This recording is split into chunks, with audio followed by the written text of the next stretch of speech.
Салмагы 25 килограмм болгон жаңгакты бирдей болгон 5 яшикке бөлүп, ар бир яшиктин салмагын тапкыла. Эгерде 1 килограмм жаңгак 75 сом болсо, ар бир яшик жаңгак канча турат? Демек, схемасын түзөбүз.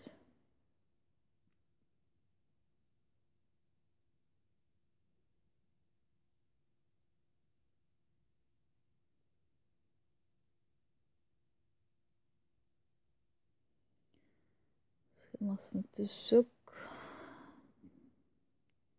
бул 25 килограмм яшик.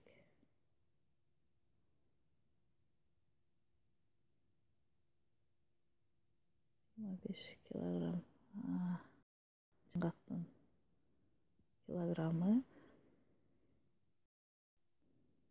Аны бирдей болгон 5 яшикке бөлсөк, 25-ти бөлсөк 5-ке, демек 5 килограмм. Ар биринде 5 килограмм жаңгак ар бир яшикте келип чыкты.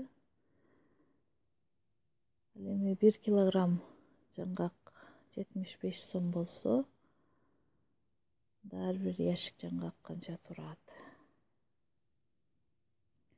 1 килограмм 75 сом болсо, анда бир яшикте 5 килограмм жаңгак.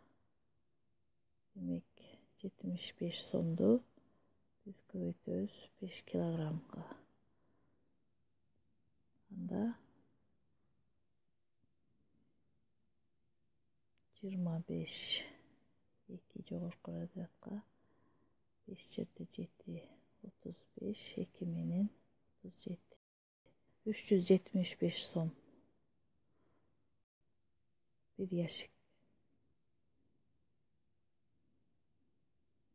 Bir яшик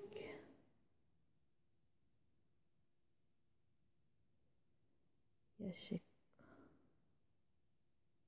5 килограмм жаңгак. 5 килограмм жаңгак.